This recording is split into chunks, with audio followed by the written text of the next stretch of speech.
Nice to see you this morning, Mark. Pleasure. Welcome. Good morning, Great Mark. one on the couch. He's got a brand new book out, by the way. It's #1. I was just on Amazon. It's #1. It's called Rediscovering Americanism. Now, who are you about to come over the rail and punch in that photo? Because it looks like you're about to take on some people. It's a great photo. 6 days #1 on Amazon. Well, I'll tell you what amazes me. You said the New York Times has a whole page on the Constitution today. A whole section. On July 4th, the Constitution. That's right. Do they know what happened on July 4th? It was the Declaration of Independence. Exactly. There it is. So they don't even know what day the anniversary for the Constitution is September 17th.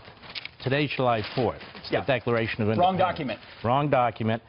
So we're not going to rely on them to tell us what is in the Constitution. You bring up the Declaration of Independence. You're a Philly boy. Yes, I'm a Philly boy. You're a Philly girl. Mm-hmm. You go to Independence Hall there in Philadelphia. You walk through that courtyard where the Declaration of Independence was read aloud for the very first time that morning. A quiet morning. It was read aloud that afternoon. It's got to make you frustrated, I'm sure, putting those words in this book and rediscovering an Americanism. How far have we drifted from that morning to where we are this morning? Well, very far. Here you have the paper of record, which really is birdcage paper, to be perfectly honest about it. This is a huge day. What does our independence really mean, which I get into in the first chapter?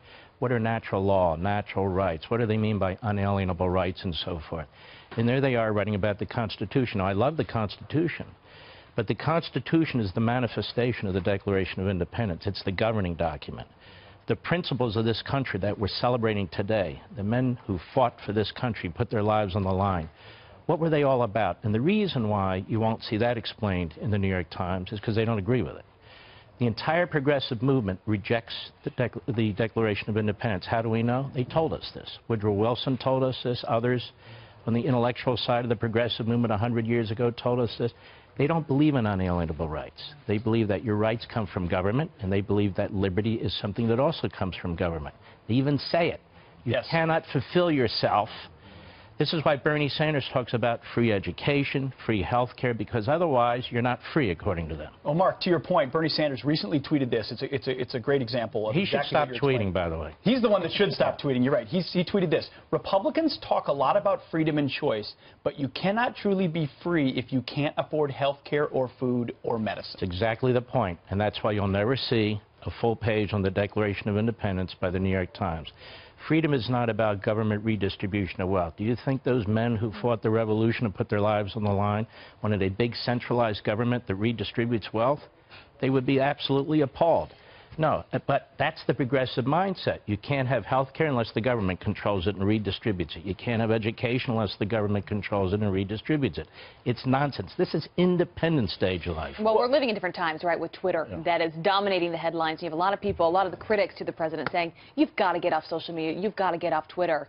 His response to that is, no, if anything, I'm going to double down on Twitter because this is my voice. This is the only way that I can get my thoughts out there. Take a listen to what he said.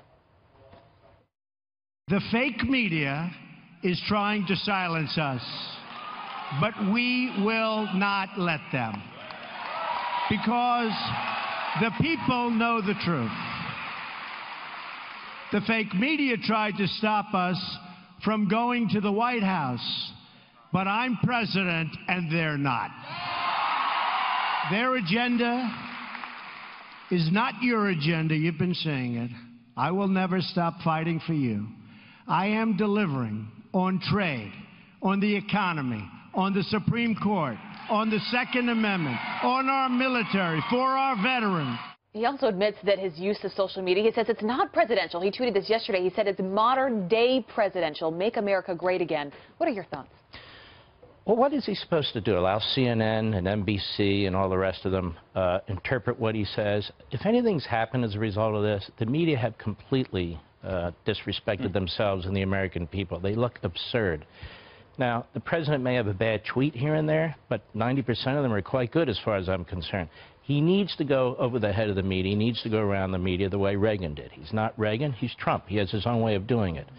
So the idea that we spend 5 days on that one tweet when we've had presidents in the Oval Office who've done a hell of a lot worse than Donald Trump has ever tweeted out is absurd. Are you surprised, though? Am I surprised at the media? That we focus so much on it, the mainstream media. Yeah, they love this. They love it when he does 5 days this. is ridiculous. I mean, and who's the target?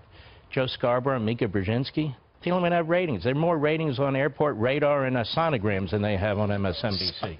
Do they also not... Well said. Do they also not, they missed the point, and they did an assessment of his tweets, and the vast majority of them are about substance. They are about policy or what he's achieved or where he wants to take this country, but they're laser focused on a few. Now they're going to mentally unhinge. Do you see legislation where they're saying he shouldn't be qualified, he should be, the 25th Amendment should disqualify him in his case? I mean, he's incapacitated. Where are they going? How far can they go with First of all, that's absurd. Again, they don't even know what the 25th Amendment is all about. Where are they going? They're nuts. You want to talk about nuts? The minute the man was elected, the day after, they're talking impeachment. They're trashing. There's the Constitution, they say, which they don't get. The Electoral College. Now they want to trash the whole system of how we elect members of the House. Again, when you read this, you'll see they reject our constitutional system. Trump should tweet. Just be a little bit more careful, but tweet. He has to go over the head of the media. Sorry, that's probably where you're going, Clayton. What does the rediscovering Americanism mean? Americanism, that word. That's the point. At a surface level, at a superficial level, we talk about we want freedom, we want this, we want... Where does all this come from?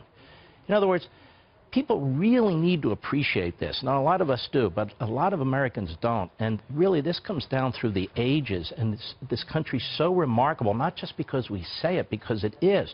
And this other force, this Bernie Sanders-type force, is completely at odds with it. Well, we think about our American independence. It was to break off the shackles of European monarchy, right? And you write in the second chapter how we've imported progressivism from that. We've embraced progressivism to such a degree. How do we, when Americans are given free stuff, it's hard to wheel that back. We're going through this right now with health care. How do we wheel it in? Because we explain to Americans the real free stuff is your liberty. People crawl across this border from all walks of life to come into this country for liberty, for the most part. And what does that liberty mean? We're losing it, and we need to understand it. We do need to fight this propaganda that comes from the left. What they've done is hijack the word liberty. They don't mean by liberty what we mean by liberty, as pointed out by Bernie Sanders with his unbalanced tweet today about we don't really know freedom because we don't have free this and free that. That's socialism. That's progressivism. That's imported from Europe. It's called German idealism and a number of other things. Who do they listen to? Who are their philosopher kings? People like Marx and Hegel and Rousseau, disasters. Who are philosophers that we listen to? People like Aristotle and Cicero and Locke and Burke, great Enlightenment and so forth. You're not going to learn this in college and history, and that's part of the problem, and that's why I felt I needed to write the book. Do you think the American people get it, though? Do you think they're smarter than many people give them credit for? Because you think about even this last election, the media telling them to do a certain thing, Hollywood, you name it, that seems like the popular thing to do. They went to the polls, and the majority of the American people did something different. I think half of us are, and half of us aren't. And I really mean that. When you look at the voting, you know, it's pretty tight. And I also think because people who come newly into this country and aren't assimilated properly into this country, and they listen, they watch the news on TV, and they hear the left wing and the redistribution of wealth and all the rest of it, we lose sight of our moorings. And so we need to get back to that. Again, not at a superficial level. What does it mean? And property rights and individualism and all these things are crucial.